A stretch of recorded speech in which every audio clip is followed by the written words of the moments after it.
دنیا کا سب سے پرسکون انسان بننا چاہتے ہیں تو ان باتوں پر عمل کریں۔ ایک، اپنے دن کی شروعات نماز فجر اور صبح کے اذکار سے کیجیے تاکہ آپ فلاح و کامرانی سے سرفراز ہو سکیں۔ دو، برابر استغفار کرتے رہیں تاکہ شیطان اب سے مکمل مایوس ہو جائے۔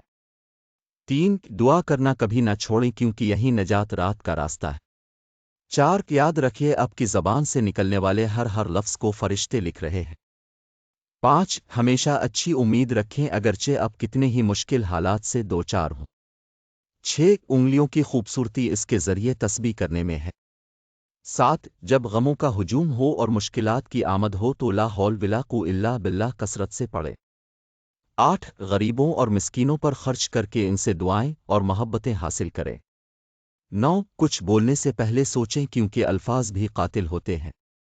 10، مظلوم کی بد دعا اور محروم کے آنسو سے بچو۔ 11، اپنے گھر والوں اور ساری دنیا کے انسانوں کی عیدیت کی بھی فکر اور دعا کرو۔ 12، اب خود اپنے گھر والوں کو صحیح راستے پر رکھنے کا ذریعہ بنے۔ 13، اپنے نفس کو نیکی پر آمادہ کرنے کی کوشش کریں کیونکہ نفس انسان کو برائیوں کی طرف لے جاتا ہے۔ 14، اپنے والدین کو عزت و احترام دے کر رب کی خوشنودی حاصل کریں۔ 15، اب کے پرانے کپڑے غریبوں کے لیے نئے ہیں۔ 16، غصہ نہ کرے زندگی بہت مختصر ہے۔ 17، یاد رکھو تمہارے ساتھ وہ ذات ہے جو سب سے زیادہ غنی اور طاقتور ہے۔ 18، گناہ کی وجہ سے دعا کرنا بند مت کرو۔ 19، مشکلات و مصائب میں نماز بہترین معاون و مددگار ہوتی ہے۔ 20، پرسکون زندگی گزارنا چاہتے ہو تو بدگمانیوں سے بچو۔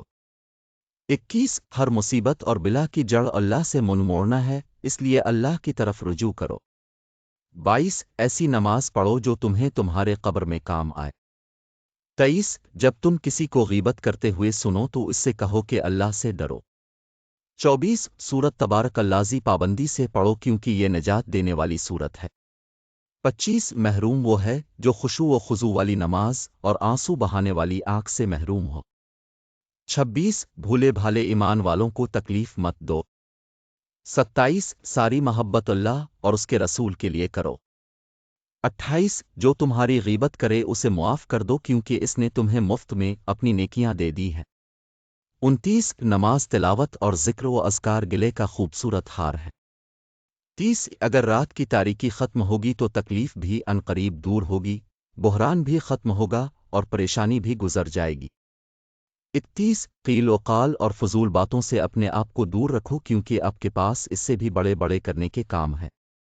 32، خشوع و خضوع کے ساتھ نماز پڑھو کیونکہ نماز کے علاوہ جو بھی چیزیں آپ کی منتظر ہیں وہ اس سے کم درجہ کی ہیں۔ 33، دن یا خوبصورت ہیں مگر تم اپنے ایمان کے ساتھ اس سے زیادہ خوبصورت ہو۔ 34، جو دوزخ کی آگ کو یاد رکھے گا وہ برائی سے دور رہے گا۔ 35، خشوع و خضوع کے ساتھ کیا گیا ایک لمبا سجدہ بہت سے محلوں سے بہتر ہے۔